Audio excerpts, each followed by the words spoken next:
Hello children, good morning everybody. Welcome to our channel Smart Study. In yesterday's class we have discussed that is the fourth lesson, protection of animals and the environment. Right?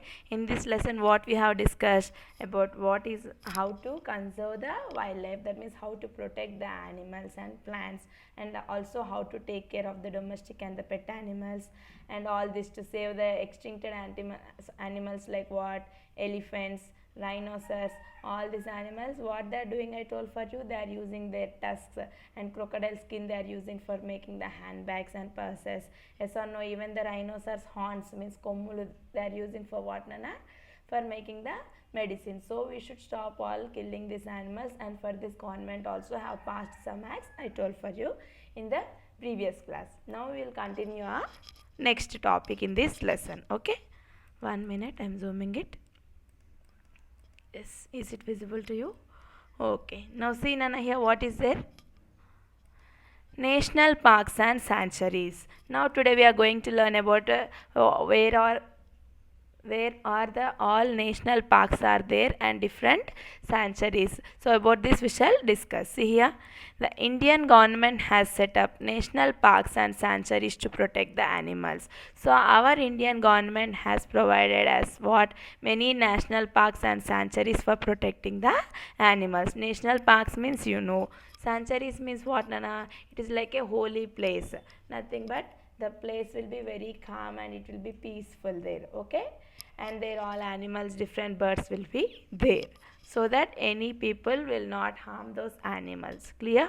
See here, a national park is an area of land set aside by the government to protect plants and animals. So what is meant by national park, Nana?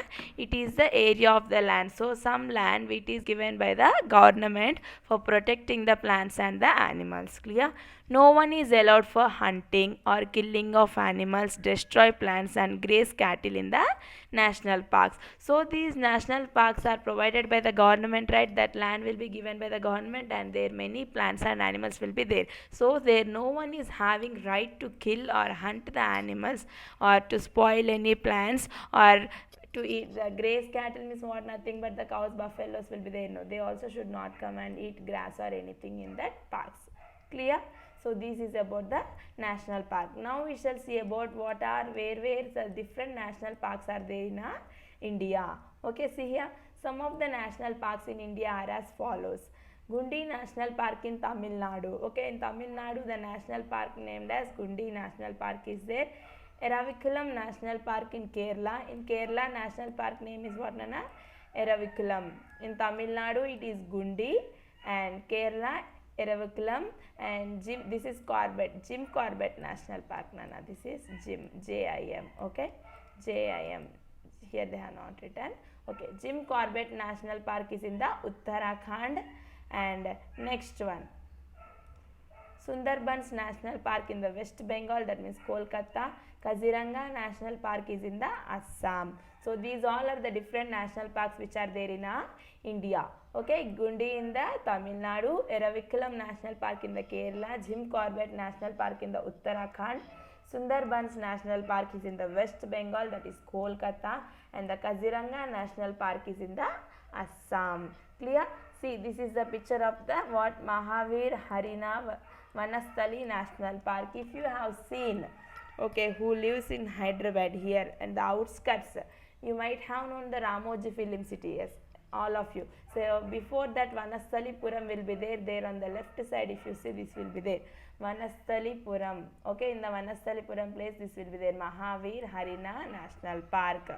So whose native place or hometown is that side, you can see this one. Okay, this time if you observe, anytime if you go by that area. Okay, in the Vanasthalipuram, this is the Mahavir National Park in the Telangana state. Okay, next one, a wildlife sanctuary. Now we have completed about the different national parks, right? Now we shall see about the sanctuaries. A wildlife sanctuary is a place identified by the governments as the natural home of some plants and animals in order to conserve wildlife. Similarly, like national park only, this wildlife sanctuary is also a place which is given by the government for protecting the plants and the animals. Clear? Yes. People cannot enter a wildlife sanctuary without permission. So the common people, generally we cannot enter into the wildlife sanctuary without the permission. If we are having permission only, we can go into the sanctuaries.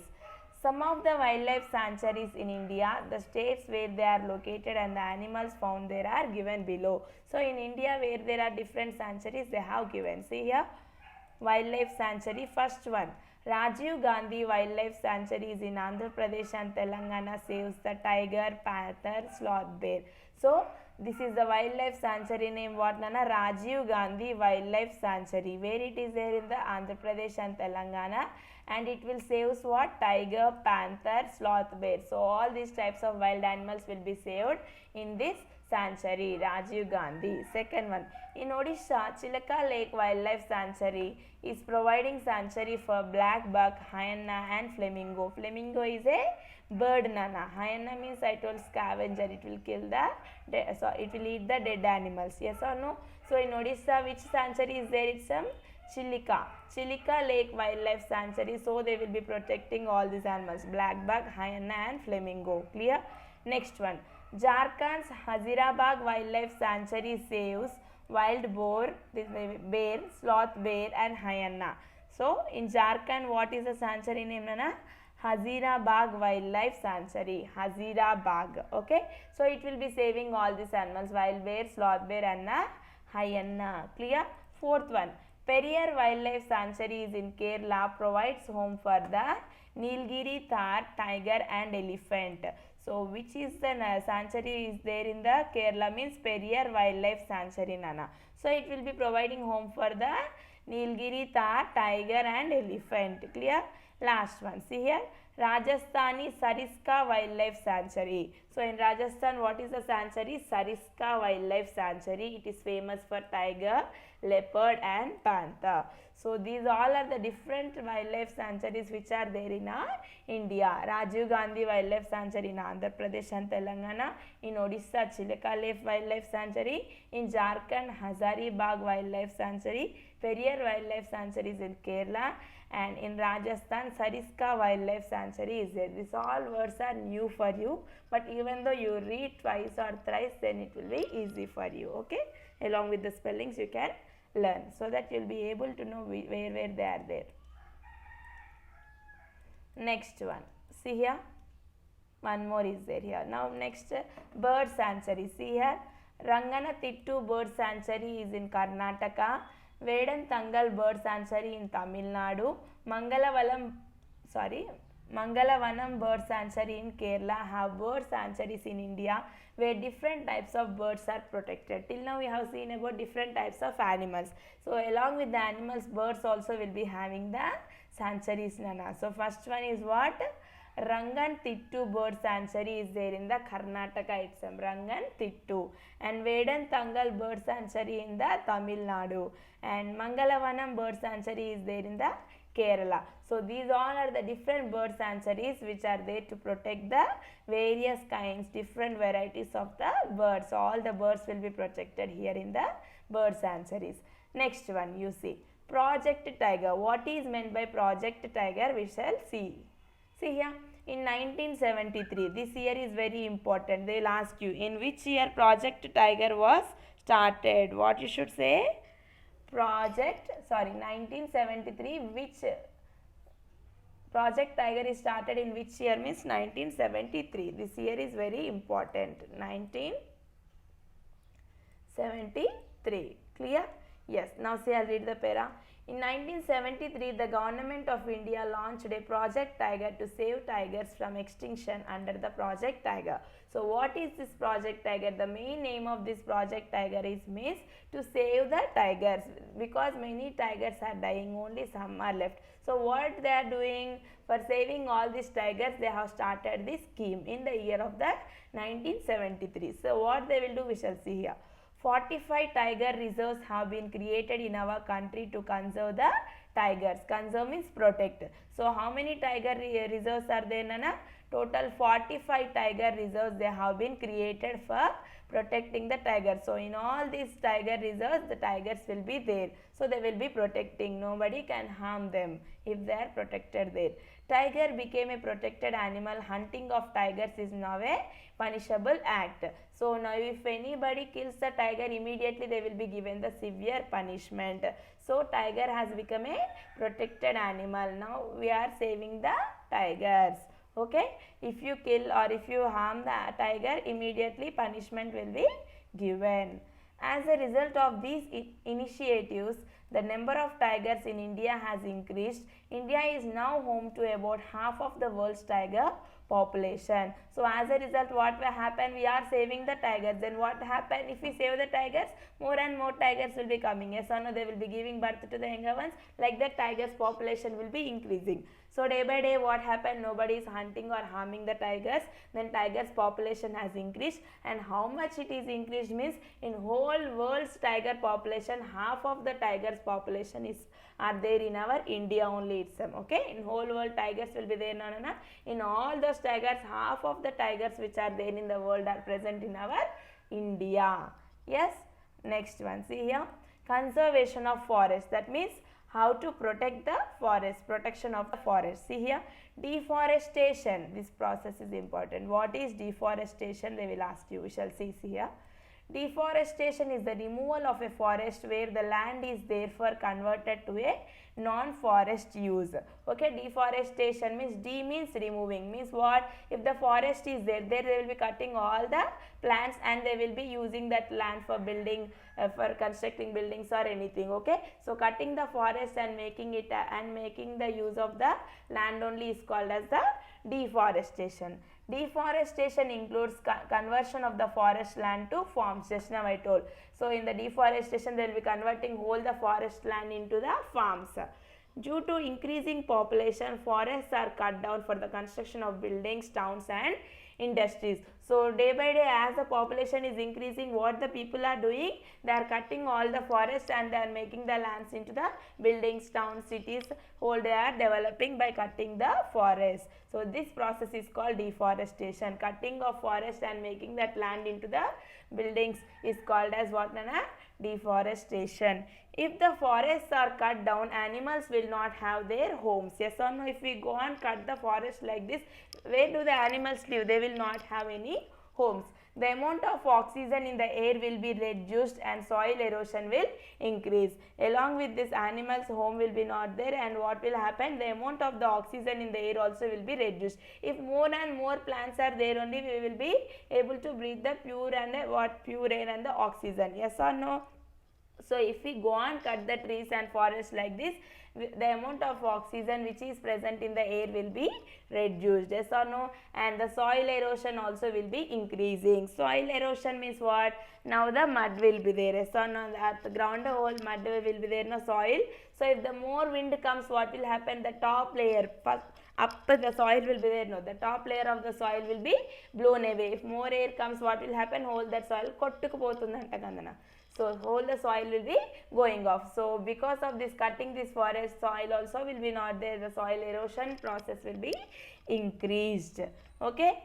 So what we should do? So deforestation should be avoided. Deforestation means so cutting of these trees for our own purpose, that is means for building houses or for improving towns, cities and making furniture, we should stop cutting the trees. So deforestation should be avoided. In the event of the necessity, for every tree cut down, new saplings should be planted. So what they are saying, so till now we have cutted many trees and many forests are gone. So what we should do for that means, we should plant new sapling, means nothing but small plants, mokkalu antanganna. So we have cutted many trees. So for each tree which is cut down, one new plant should be kept. Understood? We have cutted many trees now. For every tree, if one tree is cutted, you should keep one plant, new plant. If 10 trees you have cutted, instead of 10 trees which we have cutted, 10 new more plants we should plant. Okay. Planting new trees to replace the ones that are cut down is called as the reforestation. Okay, Nana? See, before we have seen deforestation, now it is reforestation. Reforestation means nothing but how many plants if we cut, that many trees you should keep. Okay, if 100 trees are cut in a forest, so again 100 new more trees we should plant. So this process of keeping the new trees in the place of the trees which have cutted is called as a reforestation. Okay, deforestation means cutting trees, I told. Reforestation means planting trees. Okay, next see here. Next one is what, Nana? Chipko movement. What is meant by Chipko movement? We shall see here. The Chipko movement was started in the early 1970s by a group of women at a village in Uttarakhand. So who started this Chipko movement means a group of women. Some women have started in one village. In which village?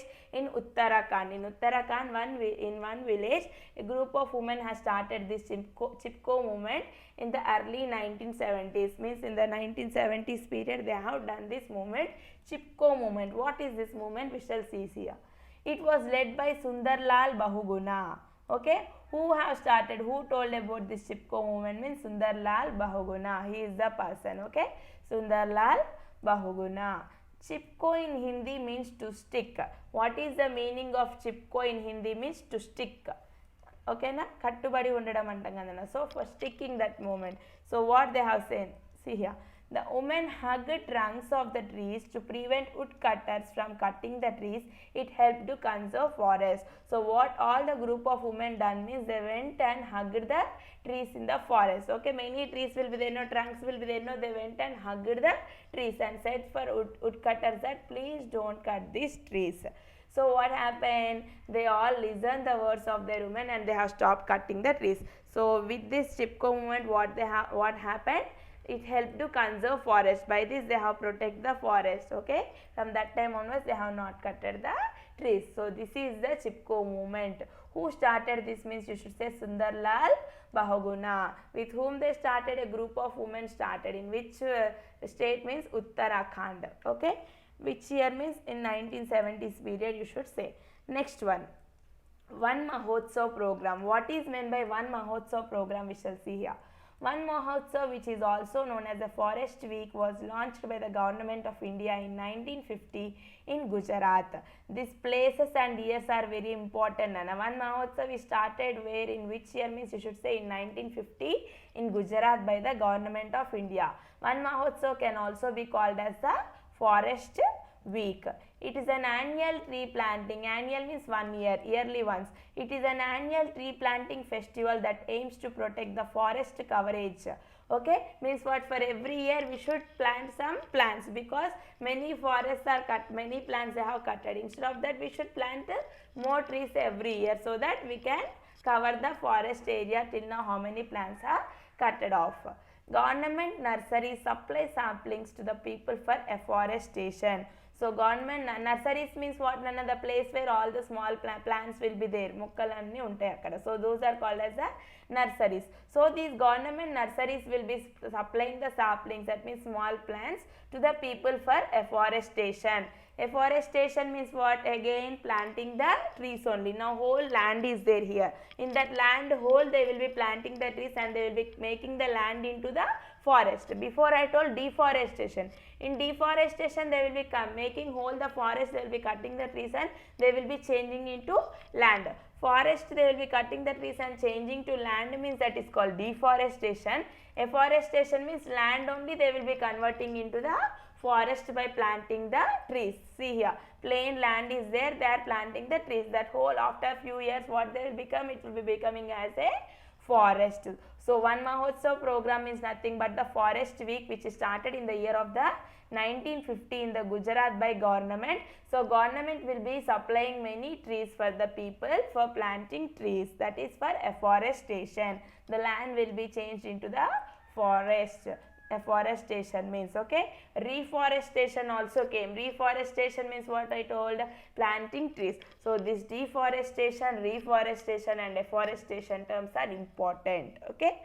Next, conservation of the natural resources. How to protect these natural resources? Natural resources means which occur in the nature, air, water, forest, all this, okay. Resources occurring in nature, land, forest, mineral deposits and water are called as the natural resources. Just now I told land, forest, mineral deposits, water, all these are the natural resources. most natural resources are interrelated. So all these natural resources are linked to each other. Conservation of natural resources is very important. So protecting all these natural resources, that is land, forest, air, water, everything, we should protect them. If we protect them only, they will protect us. Yes or no? Without those, can we live? Can we survive? No. So we should protect all the natural resources. Forests act as the lungs of the earth because they purify the air. Yes or no? How do the forests act? What are the lungs of the earth means? You should say forests, because they will be purifying the air. If the good air is there only, we will be good without getting any diseases. We can breathe the good air. Yes or no? So how does the forest act means lungs of the earth. What are the lungs of the earth means? You should say forests, Nana. This is important. Okay. Next, they provide us with many useful products besides checking soil erosion. So these forests will be providing us many useful products which are used to us, and they also check the soil erosion. Soil erosion will be reduced if more forest natural resources are protected. So it is very important to protect the forest. So we should save the forests. Okay. Next, see here. Natural resources are conserved means protected. Natural resources are protected all over the world. So now everybody came to know about the natural resources importance, and they are protecting around the world. The International Union for Conservation of Nature, IUCN. What is meant by IUCN, Nana? I means international, U means union, C means conservation, that means protection, N means nature. So International Union for Conservation of Nature, this headquarters, it is there in the Switzerland, is an international organization that is actively involved in the conservation of the natural resources. So this IUCN, that is International Union for Conservation of Nature, which is there in the Switzerland, it is actively participating for protecting all these natural resources. They are providing various schemes, and they are trying a lot for protecting all the natural resources. Clear? By this we have completed our lesson, and in the next class I will give you the notes of this lesson. Okay, that is objective bits. Thank you, Nana. And if you like our videos, please don't forget to like, share and subscribe our channel Smart Study. Okay, our channel name is Smart Study. You all know, right? Yes. Thank you, friends. Stay at home and be safe.